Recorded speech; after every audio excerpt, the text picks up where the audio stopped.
Grammar के एक और वीडियो में फिर से आपका स्वागत है। इस वीडियो में हम पढ़ेंगे ऑल वर्ड के बारे में। हम देखेंगे कि ऑल वर्ड को इंग्लिश के सेंटेंसेस में हम कैसे यूज़ कर सकते हैं। तो चलिए स्टार्ट करते हैं। तो सबसे पहले है फॉर मोर देन 2 पर्सन्स और थिंग्स। इसका मतलब है कि हम ऑल वर्ड का यूज़ 2 से ज़्यादा व्यक्तियों या वस्तुओं के लिए कर सकते हैं। जैसे आई लाइक ऑल 3 शर्ट्स। यहाँ पर 3 शर्ट्स का जिक्र है जो कि 2 से ज़्यादा है, तो यहाँ पे हमने ऑल का यूज़ किया है। उसके बाद है आई लाइक बोथ शर्ट्स। यहाँ पे 2 शर्ट्स का जिक्र है, इसलिए बोथ वर्ड का यूज़ हुआ है। तो जब भी हम 2 से ज़्यादा व्यक्तियों या वस्तुओं का जिक्र करते हैं तो हम ऑल वर्ड का यूज़ कर सकते हैं। उसके बाद है नाउन फ्रेजेस एंड प्रोनाउंस। हम ऑल वर्ड को नाउन फ्रेजेस और प्रोनाउंस दोनों के साथ यूज़ कर सकते हैं। जैसे all the children were playing. यहाँ पे द चिल्ड्रन एक नाउन फ्रेज है, इससे पहले ऑल वर्ड का यूज हुआ है। उसके बाद है give my love to them all. यहाँ पे दैम एक प्रोनाउन है, इसके बाद ऑल वर्ड का यूज हुआ है। यहाँ पर हम दैम ऑल को ऑल ऑफ दैम भी लिख सकते हैं। उसके बाद है सब्जेक्ट और द वर्ब। इसका मतलब है कि जब ऑल वर्ड को हम सब्जेक्ट के लिए यूज़ करते हैं तो हम उसको सब्जेक्ट के साथ भी रख सकते हैं और वर्ब के साथ भी रख सकते हैं। जैसे all the children are playing, all the children were playing. यहाँ पे द चिल्ड्रन सब्जेक्ट है और इसके लिए ऑल वर्ड का यूज़ किया गया है। ये ऑल कौन है? द चिल्ड्रन है। तो ऐसे तो इस प्रकार से जो ऑल वर्ड है यहाँ पे चिल्ड्रन के लिए यूज़ किया गया है, तो इसको सब्जेक्ट से पहले रख सकते हैं हम। हालांकि जब सब्जेक्ट के लिए जब ऑल वर्ड का यूज़ किया जाए तो हम इस ऑल वर्ड को वर्ब के साथ भी रख सकते हैं। जैसे हम इसी सेंटेंस को ऐसे भी लिख सकते हैं, the children were all playing. अब यहाँ पे जो ऑल है ये वर्ब के साथ रखा हुआ है। उसके बाद है विदाउट नाउन। इसका मतलब है कि हम ऑल वर्ड को विदाउट नाउन भी यूज़ कर सकते हैं, अर्थात इसके साथ हम जो है नाउन नहीं भी लिखें तो भी कुछ स्ट्रक्चर्स में सही रहता है। जैसे all is well, all are innocent. तो यहाँ पे ऑल के साथ कोई नाउन नहीं है, लेकिन आप एक चीज़ देख रहे होंगे, जब ऑल को विदाउट नाउन यूज़ किया जाता है तो इसके बाद वर्ब यहाँ पे सिंगुलर है, यहाँ पे प्लूरल है। तो जब ऑल को सिंगुलर वर्ब के साथ यूज़ किया जाता है तो इसका मतलब ये एक अनकाउंटेबल नाउन को रेफ़र कर रहा होता है। और यहाँ पे ऐसे में इस ऑल वर्ड का मीनिंग होता है एवरीथिंग। जैसे all is well means everything is well. यहाँ पे ऑल के बाद प्लूरल वर्ब है, तो जब ऑल के बाद प्लूरल वर्ब हो तो इसका मतलब ऑल एक काउंटेबल नाउन को रेफ़र कर रहा होता है। ऑल आर इनोसेंट का मतलब है एवरीवन इज़ इनोसेंट या एवरीबॉडी इज़ इनोसेंट। उसके बाद है हम ऑल का यूज एडजेक्टिव, एडवर्ब और प्रीपोजिशन के साथ कर सकते हैं। जैसे यू आर ऑल वेट। अब यहाँ पे जो वेट है ये एक एडजेक्टिव है, इसके साथ ऑल का यूज़ किया गया है। I looked all around. यहाँ पे जो राउंड है ये एक एडवर्ब है और इससे पहले ऑल वर्ड का यूज़ किया गया है।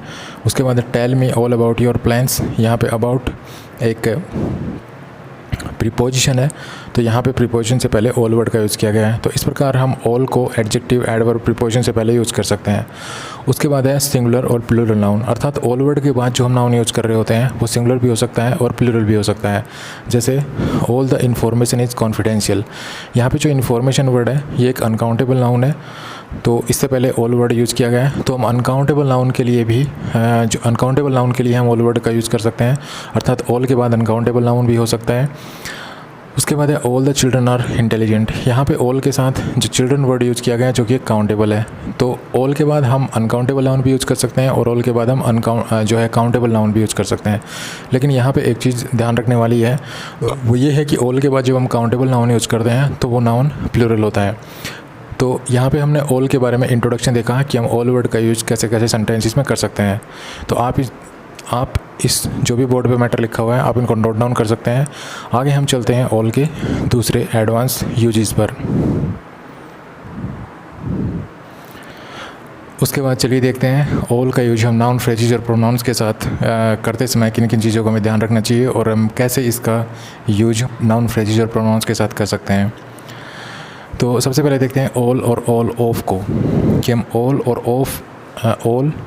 ऑल ऑफ इन दोनों का यूज़ नाउन फ्रेजेस के साथ करते इसमें हमें किन चीज़ों का ध्यान रखना चाहिए और कैसे हम इनका यूज़ कर सकते हैं। तो पहला एग्जांपल आप देखिए, all questions can be difficult. अगला है all the questions can be difficult और अगला है all of the questions can be difficult. तो सबसे पहली चीज़ जो हमें ध्यान रखनी है वो ये है कि हम नाउन फ्रेजेस के साथ ऑल का यूज़ भी कर सकते हैं और ऑल ऑफ का यूज़ भी कर सकते हैं। लेकिन ऑल ऑफ का यूज़ हम तभी कर सकते हैं जब उस नाउन फ्रेज में कोई डिटर्मिनर हो। ठीक है, जैसे यहाँ पर हम ऑल ऑफ यूज़ नहीं कर सकते हैं पहले एग्जांपल में, क्योंकि ये जो क्वेश्चन है, ये जो नाउन है, इसके साथ कोई डिटर्मिनर नहीं है। तो हम ऐसे नहीं कह सकते all of questions can be difficult. ठीक है, यहाँ पे हम अकेला डिटर्मिनर भी ऐड कर सकते हैं, जैसे क्वेश्चंस, ये जो नाउन है इसके साथ मैंने आर्टिकल यूज़ किया। अगर इस नाउन के साथ अगर मैं आर्टिकल यूज़ कर देता हूँ तो अब मैं ऑफ यूज़ कर सकता हूँ और अब मैं कह सकता हूँ all of the questions can be difficult. तो ये हमारे ऊपर डिपेंड करता है कि हम ऑल ऑफ यूज़ करना चाहते हैं या नहीं चाहते। अब यहाँ पे all the questions can be difficult भी सही है और all of the questions can be difficult भी सही है। ठीक है, बस इतना याद रखना है कि अगर नाउन के साथ डिटर्मिनर नहीं है तो आप जो है ऑल ऑफ यूज़ नहीं कर सकते। ठीक है, ऑल ऑफ आप तभी यूज़ कर सकते हैं जब उस नाउन के साथ डिटर्मिनर है। हाँ, ये बात आप पे ऊपर डिपेंड है कि ऑल ऑफ आप यूज़ करना चाहते हैं या नहीं चाहते हैं। नेक्स्ट है, ऑल ऑफ के बाद आप पर्सनल प्रोनाउन यूज़ कर सकते हैं, जैसे अस, देम, यू। लेकिन ये ऑल ऑफ के बाद जब पर्सनल प्रोनाउन यूज़ करेंगे तो ये ऑब्जेक्टिव केस में होंगे, जैसे वी, आवर, अस, तो ये अस ऑब्जेक्टिव केस में है। दे, देयर, देम, ये देम ऑब्जेक्टिव केस में है। यू, योर, यू, तो ये यू ऑब्जेक्टिव केस में है। ठीक है, तो ऑल ऑफ के बाद आप अस, देम, यू यूज़ कर सकते हैं। डिमॉन्स्ट्रेटिव प्रोनाउंस यूज़ कर सकते हैं। डिमॉन्स्ट्रेटिव प्रोनाउंस जैसे कि दिस, दैट, दिस, दोज, ये यूज़ कर सकते हैं। और रिलेटिव प्रोनाउंस भी यूज़ कर सकते हैं, जैसे विच और होम। एग्जाम्पल देखिए, he bought gifts for all of us. अब यहाँ पे ऑल ऑफ के बाद में अस यूज़ किया गया है। All of us can come tomorrow. अब इस सेंटेंस में क्या डिफरेंस है, मैं क्या बताना चाहता हूँ, वो ये बताना चाहता हूँ कि अगर ऑल ऑफ के बाद अगर अब यहाँ पे जो ऑल ऑफ है, ऑल ऑफ अस है, ये जो इतना जो ऑल ऑफ के बाद जो पर्सनल प्रोनाउन है ये इस फोर प्रीपोजिशन का ऑब्जेक्ट है। ठीक है, लेकिन अगर ऑल ऑफ के बाद अगर हम प्रोनाउन यूज़ करें और ऑल ऑफ और प्रोनाउन सब्जेक्ट का काम करें तो भी जो प्रोनाउन होगा वो ऑब्जेक्टिव केस में ही होगा। अब यहाँ पे ऑल ऑफ और फिर प्रोनाउन है ये। अब ये जो प्रोनाउन है ये ऑल ऑफ और प्लस अस, ये इस कैन कम इस वर्ब का सब्जेक्ट है, लेकिन ऑल ऑफ के बाद जो प्रोनाउन रखेंगे वो हमेशा ऑब्जेक्टिव केस में रखेंगे, चाहे ऑल ऑफ और वो प्रोनाउन सब्जेक्ट का काम कर रहा हो सेंटेंस में, चाहे वो ऑब्जेक्ट का काम कर रहा हो। उसके बाद है all this has to go into the dustbin. अब यहाँ पे डिटर्मिनर है ये। ठीक है, डिमॉन्स्ट्रेटिव डिटर्मिनर है। तो अब डिमॉन्स्ट्रेटिव डिटर्मिनर अगर आए तो आप ऑल ऑफ जो है यूज़ कर भी सकते हैं और अकेला ऑल भी यूज़ कर सकते हैं। ये आपके ऊपर डिपेंड है, आप ये ऑफ यूज़ करें या ना करें। अगर आप नहीं भी यूज़ कर दे तो भी सेंटेंस सही रहेगा। एक चीज़ और मैं आपको बताना चाहूँगा,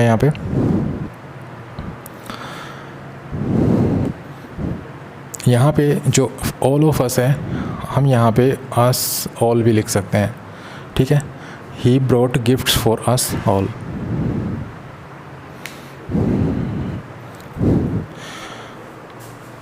यहाँ पे जो ये अगर आप अब देखिए यहाँ पे ऑल ऑफ अस लिखते हैं, ऑल ऑफ अस लिखते हैं तो वहाँ पे आप अस ऑल भी लिख सकते हैं। ऑल ऑफ देम लिखते हैं तो यहाँ पे आप देम ऑल भी लिख सकते हैं। ऑल ऑफ यू लिखते हैं तो इसको आप यू ऑल भी लिख सकते हैं। ठीक है, तो इसी तरह से he brought gifts for all of us, तो ऑल ऑफ अस की जगह आप ऐसे भी लिख सकते हैं अस ऑल, और ये सेंटेंस बन जाएगा he brought gifts for us all. ठीक है, तो इस तरह से आप इनको यूज़ कर सकते हैं। उसके बाद है ऑल के बाद डेफिनेट नाउन फ्रेजेज। हम ऑल के साथ डेफिनेट नाउन फ्रेजेज जब यूज़ करते हैं तो भी हम जो है ऑल के बाद ऑफ यूज़ कर भी सकते हैं और नहीं भी करें तो भी कोई ज़रूरी नहीं है कि हम करें या ना करें। हम नहीं भी करें तो भी ठीक है, ऑल के बाद जो ऑफ है इसको हम यूज़ करें या तो भी ठीक है, नहीं करें तो भी ठीक है। जैसे देखिए, all the children were given prizes. अब यहाँ पे ऑल के बाद एक नाउन फ्रेज है और डेफिनेट नाउन फ्रेज है। डेफिनेट नाउन फ्रेजेस होगी तो क्या होगा, डेफिनेट नाउन फ्रेजेस होगी तो उस नाउन फ्रेज में एक या तो आर्टिकल होगी और वो भी डेफिनेट आर्टिकल होगी, या फिर उसमें कोई पॉजिटिव प्रोनाउन पॉजिटिव एडजेक्टिव होगा, जैसे यहाँ पे माई है।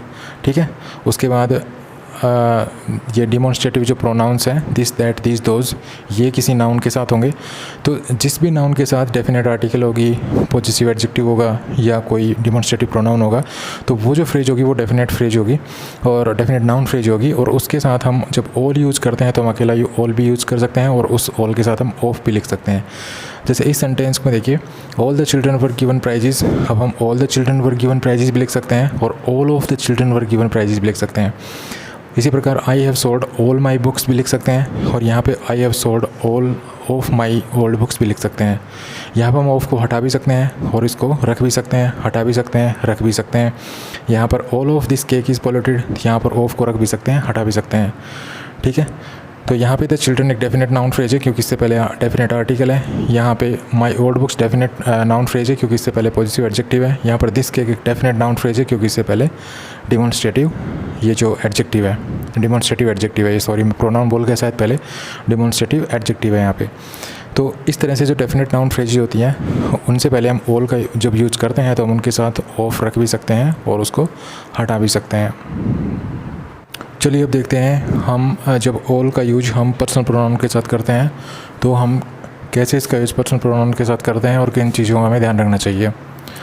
तो जब हम ऑल का यूज पर्सनल प्रोनाउंस के साथ करते हैं तो हम ऑल के साथ ऑफ यूज़ कर सकते हैं, ठीक है। जब हम पर्सनल प्रोनाउन के साथ जब ऑल का यूज़ करते हैं तो हम ऑल ऑफ का यूज़ कर सकते हैं, लेकिन ऑल ऑफ जब हम यूज़ करते हैं तो इसके बाद जो पर्सनल प्रोनाउन में यूज़ करते हैं वो ऑब्जेक्टिव फॉर्म में होता है। जैसे ऑल ऑफ अस हो गया, ऑल ऑफ यू हो गया, ऑल ऑफ देम हो गया, ठीक है। तो इस तरह से हम पर्सनल प्रोनाउन के ऑब्जेक्टिव केस को ऑल ऑफ के बाद यूज़ करते हैं। और एक चीज़ और, ऑल ऑफ अस के ऑल ऑफ और फिर ऑल ऑफ और पर्सनल प्रोनाउन को इस तरह से जब हम ऑल ऑफ के बाद पर्सनल प्रोनाउन का ऑब्जेक्टिव केस यूज़ करते हैं तो हम इस तरह ऑल ऑफ और पर्सनल प्रोनाउन को सब्जेक्ट की जगह भी रख सकते हैं और ऑब्जेक्ट की जगह भी रख सकते हैं। जैसे she has invited all of us, अब यहाँ पे ऑल ऑफ अस है जो कि ऑब्जेक्ट है, इस सेंटेंस में ऑब्जेक्ट है। इनवाइट जो वर्ब है इसका ऑब्जेक्ट है। इसमें देखिए all of us can come tomorrow, अब ऑल ऑफ अस यहाँ इस सेंटेंस में सब्जेक्ट है। तो ऑल ऑफ और उसके बाद पर्सनल प्रोनाउन को जो कि ऑब्जेक्टिव केस में होगा उसको हम सेंटेंस का सब्जेक्ट भी बना सकते हैं और ऑब्जेक्ट भी बना सकते हैं। लेकिन सब्जेक्ट हो या ऑब्जेक्ट, हम ऑल ऑफ के बाद जब पर्सनल प्रोनाउन यूज़ करते हैं तो सब्जेक्ट हो या ऑब्जेक्ट, हम जो पर्सनल प्रोनाउन होता है उसको हम ऑब्जेक्टिव फॉर्म में यूज़ करते हैं। जैसे ऑल ऑफ अस यहाँ पे ये ऑब्जेक्ट है इनवाइट वर्ब का और जो अस है ये ऑब्जेक्टिव केस में है। यहाँ पर देखिए ऑल ऑफ अस सब्जेक्ट है लेकिन जो पर्सनल प्रोनाउन होगा वो ऑब्जेक्टिव केस में ही होगा, हम यहाँ पे ऑल ऑफ वी नहीं कहेंगे, ठीक है। दूसरी चीज़ ये है कि जब हम ऑल ऑफ अस इस तरह से यूज़ करते हैं, इस तरह से जब हम एक चीज़ मैं और अच्छी तरह से क्लियर कर देता हूँ आपके सामने। देखिए जब हम पर्सनल प्रोनाउन यूज़ करते हैं ऑल के साथ तो हम ऑल ऑफ अस ऐसे यूज़ कर सकते हैं, ठीक है। हम इसको जब हम इसको ऑब्जेक्ट के रूप में यूज़ करते हैं, जब हम इसको सब्जेक्ट का ऑब्जेक्ट बनाते हैं, जब हम इसको सेंटेंस का ऑब्जेक्ट बनाते हैं, मतलब जब ऑल ऑफ के बाद जब कोई पर्सनल प्रोनाउन होता है तो ये ऑब्जेक्टिव केस में होता है। और जब ये सारा जो सेंटेंस का ऑब्जेक्ट होता है तो हम इसकी जगह जो है वी ऑल, ठीक है,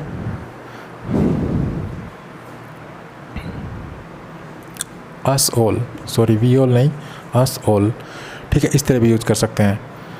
जैसे ऑल ऑफ अस है इसको हम अस ऑल भी लिख सकते हैं।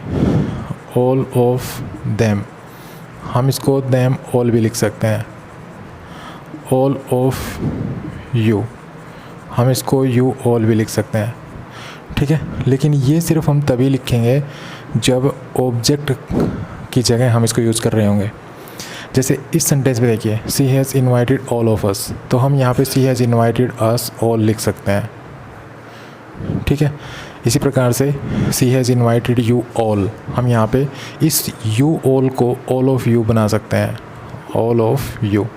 लेकिन हम ये केवल तब कर सकते हैं जब हम ऑल ऑफ के बाद जो प्रोनाउन है, जो पर्सनल प्रोनाउन ऑब्जेक्टिव केस में, अगर ये हम ऑब्जेक्ट की जगह यूज़ कर रहे हैं, किसी वर्ब का ऑब्जेक्ट अगर है ये, किसी प्रीपोजिशन का ऑब्जेक्ट अगर है ये, तो हम ऐसा कर सकते हैं, ठीक है। ऑल ऑफ अस लिख सकते हैं, अस ऑल लिख सकते हैं, ऑल ऑफ देम लिख सकते हैं, देम ऑल लिख सकते हैं, ऑल ऑफ यू लिख सकते हैं, यू ऑल लिख सकते हैं, ठीक है, ऐसा हम कर सकते हैं।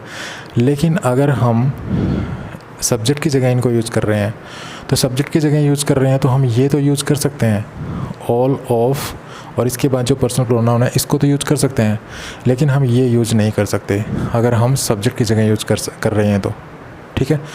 अगर हमारा ये ऑल ऑफ अस अगर सब्जेक्ट है तो हम इसको इसमें कन्वर्ट नहीं कर सकते।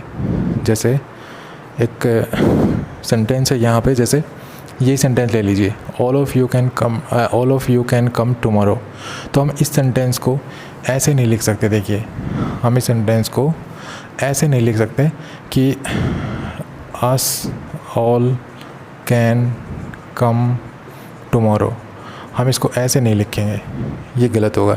इसकी बजाय हम क्या करेंगे, ये जो प्रोनाउन है इसको हमें सब्जेक्टिव केस में लिखना पड़ेगा और हम इसको ऐसे लिख सकते हैं, we all can come tomorrow. ठीक है, ऐसे हम इसको लिख सकते हैं। दूसरा, अभी भी यहाँ पे छोटी सी एक मिस्टेक है, वो ये है कि जब ऑल, जो ये ऑल होता है, ये ऑल जब होता है और जब सब्जेक्ट के लिए इसको यूज़ किया जाता है, और जब एक हेल्पिंग वर्ब और मेन वर्ब होती है सेंटेंस में, तो इसको हेल्पिंग वर्ब के बाद लिखा जाता है। जैसे हम लिख रहे हैं हम ये सेंटेंस लिखते हैं, देखिए ये चीज़ तो आप समझ ही गए होंगे कि ये सेंटेंस क्यों गलत है, क्योंकि इसमें दैम ऑल लिखा हुआ है। ठीक है, इसको अगर हम दे ऑल करेंगे तो ये सेंटेंस सही हो जाएगा, दे ऑल वेंट होम। और जब ये यहाँ पे जो ऑल है ये सब्जेक्ट को रेफ़र कर रहा है, सब्जेक्ट को इंडिकेट कर रहा है, तो जब सब्जेक्ट को इंडिकेट करे, सब्जेक्ट को रेफ़र करे ऑल, तो हम इसको जो है वर्ब के साथ रखेंगे। ठीक है, और अगर हेल्पिंग वर्ब और मेन वर्ब है तो फिर इसको हम मेन वर्ब के साथ रखेंगे, हेल्पिंग वर्ब के साथ नहीं। तो इसको अगर ऐसे लिखेंगे तो ये हेल्पिंग वर्ब आ गई अब, तो इसको हम they have all gone home, they all went home. इसी प्रकार से इसको हम कैसे लिखेंगे, we can all come tomorrow. ठीक है, अब आप समझ गए होंगे शायद। लेकिन एक चीज़ और है जो आपको ध्यान देने वाली है, वो ये है, देखिए ये सेंटेंस देखिए आप, they are all of them. ठीक है, अब ये देखिए, अब ये ऑल ऑफ के बाद में ये ऑब्जेक्टिव केस में प्रोनाउन है, तो अब ये ऑब्जेक्ट की जगह हमने यूज़ किया है, लेकिन ये यहाँ पे गलत है, ये यहाँ पे सही है। ठीक है, लेकिन इसकी जगह हम जो है, जैसे मैंने आपको बताया था, ऑल ऑफ देम, अगर ऑब्जेक्ट हो तो हम इसको देम ऑल बना सकते हैं, देम ऑल ये बना सकते हैं। लेकिन यहाँ पर नहीं बना सकते।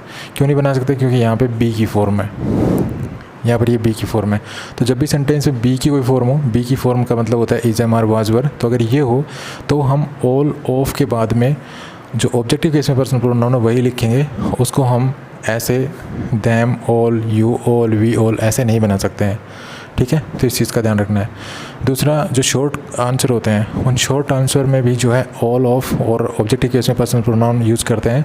हम शॉर्ट फॉर्म में इसको दैम ऑल यूज़ नहीं कर सकते हैं, them all, you all, we all ऐसे यूज़ नहीं कर सकते हैं। जैसे हु डिड सी इनवाइटेड, ये क्वेश्चन है, इसका जब आंसर देगा कोई, तो इसको अगर पूरा आंसर देगा she has invited all of them, तो she has invited all of them भी कह सकता है और she has invited them all भी कह सकता है। ठीक है, लेकिन अगर वो शॉर्ट आंसर देना चाहता है तो वो ऑल ऑफ देम ही कहेगा, यहाँ पर वो देम ऑल नहीं कहेगा। अगर ये ऐसे कहेगा तो ये गलत हो जाएगा। ठीक है, तो इस तरह से पर्सनल प्रोनाउन को ऑल के साथ यूज़ करते समय थोड़ा सा इस तरह से थोड़ा सा ध्यान रखना चाहिए कि हमें किस तरह से यूज़ करना है। तो एक बार मैं फिर आपको समझा देता हूँ। ये हो सकता है आप थोड़े से कंफ्यूज हो रहे हो, तो मैं एक बार फिर से आपको रिमाइंड करा देता हूँ कि अभी हमने यहाँ पे क्या सीखा है। तो देखिए, मैंने लिखा she has invited all of us. ठीक है, अभी मैंने क्या बताया था कि जब ऑल ऑफ के बाद अगर पर्सनल प्रोनाउन लिखते हैं, यू लिखते हैं, देम लिखते हैं, अस लिखते हैं, ठीक है, तो ऑल ऑफ के बाद जब पर्सनल प्रोनाउन लिखेंगे तो वो ऑब्जेक्टिव केस में होगा। तो ऑब्जेक्टिव केस में all of you, all of them, all of us. हम ऐसे नहीं कहेंगे all of they, all of we, इस तरह नहीं कहेंगे हम। ठीक है, और ऑल ऑफ के बाद जब पर्सनल प्रोनाउन यूज़ करते हैं ऑब्जेक्टिव केस में, तो हम इसको सब्जेक्ट भी बना सकते हैं और हम इसको जो है ऑब्जेक्ट भी बना सकते हैं। तो ये यहाँ पे क्या है, ऑब्जेक्ट है। इसी प्रकार से देखिए, all of us can come tomorrow. अब यही सेंटेंस में क्या है, यही सेंटेंस में सब्जेक्ट है। तो हम इस तरह से ऑल ऑफ और पर्सनल प्रोनाउन को सेंटेंस का सब्जेक्ट भी बना सकते हैं, ऑब्जेक्ट भी बना सकते हैं। लेकिन ऑल ऑफ के बाद जो पर्सनल प्रोनाउन यूज़ करेंगे वो हम करेंगे सिर्फ और सिर्फ ऑब्जेक्टिव केस में यूज़। ठीक है, तो इस तरह से हम इसको लिख सकते हैं। दूसरी चीज़ जो इम्पोर्टेंट चीज़ है जो मैंने आपको ये बताई है वो ये है कि हम जब ऑल ऑफ और ऑब्जेक्टिव केस में पर्सनल प्रोनाउन होता है उसको हम चेंज कर सकते हैं। कैसे चेंज कर सकते हैं? ऑल ऑफ यू को हम लिख सकते हैं यू ऑल। ठीक है, लेकिन अगर ऑब्जेक्ट जब हम इसको ऑब्जेक्ट के रूप में यूज़ कर रहे हैं तो हम ऐसा कर सकते हैं। हम इसको कर सकते हैं देम ऑल, हम इसको कर सकते हैं अस ऑल। ठीक है, हम ऐसा कर सकते हैं। जैसे she has invited us all, हम इसको ऐसे लिख सकते हैं, ठीक है, कोई दिक्कत नहीं है। लेकिन ऐसा हम जब ये सब्जेक्ट होगा तो हम ऐसा नहीं कर सकते हैं, हम इसको ऐसे नहीं बना सकते us all can come tomorrow, हम ऐसा नहीं लिख सकते हैं इसको तो फिर हमें ऐसा लिखना पड़ेगा all of us can come tomorrow, ठीक है। ये चीज़ मैंने आपको यहाँ पे बताई है। दूसरी एक चीज़ और जो बताई है वो ये है कि जब इसको अगर हम बनाना चाहें, मान लीजिए ऑल ऑफ अस यूज़ ना करना चाहें, तो हम कैसे लिख सकते हैं, हम इसको ऐसे लिख सकते हैं वी, हम इस अस को वी बना सकते हैं, ठीक है। और हम इसको फिर कैसे लिखेंगे, we can all come tomorrow. जो फिर ये ऑल है, ये हम अगर अकेली मेन वर्ब है तो उस मेन वर्ब के साथ लिखेंगे, और अकेली अगर उसमें हेल्पिंग वर्ब भी है तो हम उसको हेल्पिंग वर्ब के बाद लिखेंगे। जैसे ये सेंटेंस देखिए, दे ऑल वेंट होम, ठीक है। अब ये जो ऑल है ये सब्जेक्ट के लिए यूज़ किया गया है, लेकिन हम इसको लिखेंगे किसके साथ, मेन वर्ब के साथ। अगर इस सेंटेंस में हेल्पिंग वर्ब भी हैं और मेन वर्ब भी हैं तो फिर हम इस ऑल को हेल्पिंग वर्ब के बाद लिखेंगे। जैसे दे हैव ऑल गॉन होम। अब ये जो ऑल है ये इस मेन वर्ब के साथ रखा गया है, हालांकि इस सेंटेंस में हेल्पिंग वर्ब है, तो हेल्पिंग वर्ब के बाद इसको हम रखेंगे। अगर हेल्पिंग वर्ब भी उस सेंटेंस में अगर हम यूज़ कर रहे हैं तो जिसमें हम ऑल यूज़ कर रहे हैं, ठीक है। तो इस तरह इन चीज़ों का हमें ध्यान रखना है। अगली चीज़ बताइए वो क्या बताइए कि जो बी वर्ब है, उसके बाद हम जो है, जैसे हम यहाँ पे जैसे ये सेंटेंस बताया था मैंने, ये sentence she has invited all of us, तो यहाँ पे जो वर्ब है वो बी वर्ब नहीं है। लेकिन अगर ये जो वर्ब है वो बी की कोई फॉर्म हो, बी की फॉर्म का मतलब होता है इज़, एम, आर, वाज, वर, ठीक है। अगर बी की कोई फॉर्म हो और उसके बाद हम ऑल ऑफ अस लिख रहे हैं, जैसे they are all of them, ये बी की फॉर्म है, तो हम ऑल ऑफ देम ही लिखेंगे। जैसे यहाँ पर हमने चेंज कर लिया था ना, तो हम यहाँ पे चेंज नहीं कर सकते। अब यहाँ पर हम चेंज नहीं कर सकते, यहाँ पर तो हमने कर लिया था अस ऑल, तो यहाँ पे हम ऐसे चेंज नहीं कर सकते, दे आर देम ऑल, यहाँ पे हम इसको नहीं लिख सकते हैं। अगर बी की कोई फॉर्म हो तो इस चीज़ का ध्यान रखना है। अगली चीज़ हमें क्या देखी थी कि हम जो है ये ऑल ऑफ अस हम इस तरह से ऑब्जेक्ट में चेंज कर लेते हैं, लेकिन अगर हम किसी आंसर का जो है अगर हम किसी क्वेश्चन का शॉर्ट आंसर दे रहे हैं तो हम ऑल ऑफ और फिर पर्सनल प्रोनाउन ऑब्जेक्टिव केस में हम ये स्ट्रक्चर यूज़ करते हैं, ठीक है। जैसे ठीक है, क्वेश्चन भी मैंने लिखा था, जैसे हु डिड यू इनवाइट, ठीक है। ये है भाई, तुमने जो है किस किस को इनवाइट किया, तो आई इनवाइटेड देम ऑल, मैंने उनको सभी को इनवाइट किया। या हम इसको ऐसे भी लिख सकते हैं, आई इनवाइटेड ऑल ऑफ देम, ऐसे भी लिख सकते हैं, ठीक है। लेकिन अगर अब ये तो पूरा सेंटेंस बोला है आंसर में, कंप्लीट आंसर बोला है किसी ने, बोलने वाले ने, मतलब आंसर देते इसमें कंप्लीट सेंटेंस यूज़ किया है। लेकिन वो अगर शॉर्ट आंसर देना चाहे तो फिर वो ऐसे लिख सकते हैं ऑल ऑफ देम, ठीक है, कि भाई आपको तुमने किसको इनवाइट किया, वो आंसर देने वाले ने बोला ऑल ऑफ देम, अर्थात सभी को शॉर्ट आंसर दिया इसने। तो शॉर्ट आंसर अगर बोलेगा तो ये all of them he use करेगा, यहाँ पर वो देम ऑल यूज़ नहीं कर सकता, देम ऑल। हालांकि कंप्लीट आंसर जब देंगे तो हम इसको यूज़ कर सकते हैं, यहाँ पे देखिए इसको यूज़ कर सकते हैं, ठीक है। तो ये हम इन सब चीज़ों का हमें ध्यान रखना चाहिए जब हम ऑल का यूज़ पर्सनल प्रोनाउन के साथ करते हैं। अब हम देखते हैं कि ऑल के साथ हम कब दी यूज़ नहीं करते हैं, कब हम दी यूज़ करते हैं। मीन्स कब हमें ऑल के साथ दी यूज़ करना चाहिए, जो डेफिनेट आर्टिकल होता है द, उसको यूज़ करना चाहिए, कब हमें नहीं यूज़ करना चाहिए। तो देखिए, जब भी हम किसी नाउन को पूरी जाति का या होल क्लास को रेफ़र करने के लिए यूज़ करते हैं तो उस नाउन से पहले हम ऑल यूज़ करते हैं और उस ऑल के बाद हम डेफिनेट आर्टिकल यूज़ नहीं करते हैं। जैसे ऑल कैट्स लव मिल्क, अब ये जो कैट्स वर्ड है ये प्लूरल नाउन है, ये जो कैट्स की जो होल क्लास है उसको रेफ़र कर रहा है। Means all cats love milk का मतलब होता है कि इस धरती पे जितनी भी बिल्लियाँ हैं, कोई पर्टिकुलर कैट्स के बारे में नहीं बताया गया है, पूरी जितनी भी बिल्लियाँ हैं उन सभी के बारे में, उन सभी कैट्स के बारे में बताया गया है कि जो सभी की सभी जो कैट्स हैं उनको दूध पसंद होता है, ठीक है। हम इसको फैक्ट भी मान सकते हैं कि ये बात सत्य है कि सभी बिल्लियों को, सभी कैट्स को जो है दूध पसंद होता है।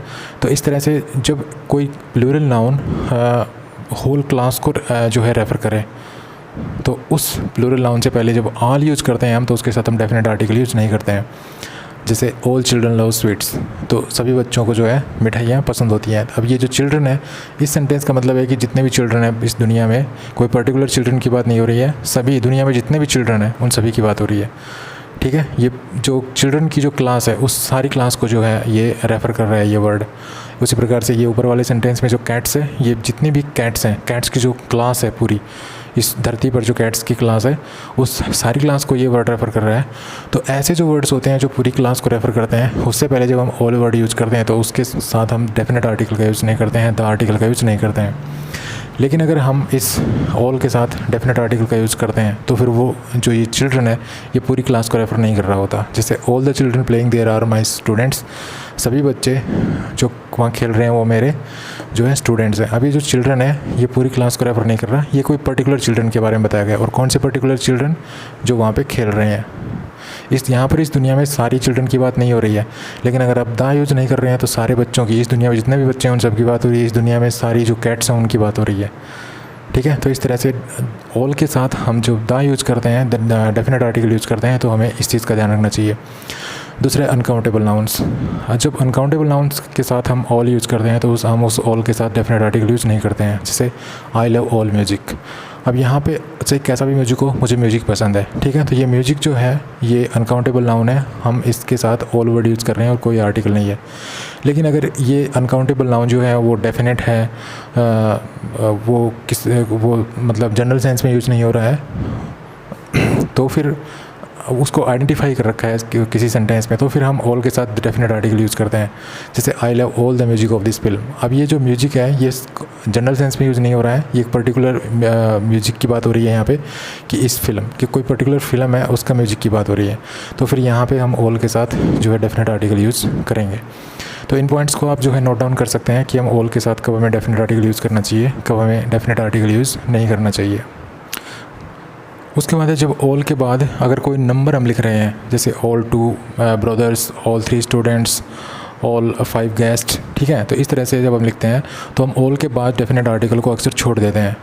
जैसे ऑल 25 गेस्ट हैव लेफ्ट, अब यहाँ पे जो है हमने कोई डेफिनेट आर्टिकल यूज़ नहीं किया है। तो इस तरह से जब ऑल के बाद जब हम कोई नंबर मेंशन करते हैं, जैसे नंबर है, तो जब भी कोई नंबर होता है ऑल के बाद, तो हम ऑल के बाद डेफिनेट आर्टिकल यूज़ नहीं करते हैं। उसके बाद कुछ फ्रेजेस हैं, जैसे all day, all night, all week, all year, all winter, all summer, ठीक है, तो इन फ्रेजेस में भी जो है हम डेफिनेट आर्टिकल यूज़ नहीं करते हैं। जैसे सी स्टेड हेयर ऑल डे, तो हम यहाँ पे ऑल डे जो यूज़ किया है इसकी जगह हम ऑल द डे यूज़ नहीं करेंगे। अगर हम ऐसे कहेंगे ऑल द डे तो फिर ये गलत होगा। तो हम इन फ्रेजेस में भी जो है डेफिनेट आर्टिकल का यूज़ नहीं करते हैं। तो इन पॉइंट्स को भी आप जो है नोट डाउन कर सकते हैं कि हम किस तरह से ऑल का यूज़ करते समय जो है नंबर होता है तो हम ऑल के बाद डेफिनेट आर्टिकल को छोड़ देते हैं, और कुछ फ्रेजेस हैं जिनमें हम जो है डेफिनेट आर्टिकल यूज़ नहीं करते हैं। उसके बाद है हम ऑल को जब वर्ब के साथ यूज़ करते हैं तो हम कैसे करते हैं। हालांकि ये पॉइंट मैं डिस्कस कर चुका हूँ पहले, आप शायद जानते भी होंगे कि ऑल को जब हम वर्ब के साथ यूज़ करते हैं तो कैसे करते हैं। तो देखिए, एक सेंटेंस में मेन वर्ब हो सकती है, अकेली मेन वर्ब हो सकती है, और एक सेंटेंस में हेल्पिंग वर्ब हो सकती है, उसके बाद मेन वर्ब हो सकती है। ठीक है, दोनों पॉसिबिलिटीज़ हैं। और किसी भी सेंटेंस में बी की फॉर्म भी हो सकती है। बी की form means is, am, are, was, were. तो जब किसी सेंटेंस में अकेली मेन वर्ब है और हम सेंटेंस में ऑल वर्ड यूज़ कर रहे हैं और वो ऑल वर्ड जो है वो सब्जेक्ट को मेंशन कर रहा है, तो हम उस ऑल को उस मेन वर्ब से पहले रखेंगे। जैसे ये सेंटेंस देखिए, ये दे ऑल वेंट होम, तो अब ये जो इस सेंटेंस में केवल मेन वर्ब है वेंट, कोई हेल्पिंग वर्ब नहीं है, तो इसमें जब हम ऑल रखेंगे तो इस मेन वर्ब से पहले रखेंगे। हालांकि ये जो मेन वर्ब के साथ जो ऑल रखा हुआ है ये इस सब्जेक्ट को मेंशन कर रहा है। दे ऑल, ऑल कौन? दे, सब्जेक्ट।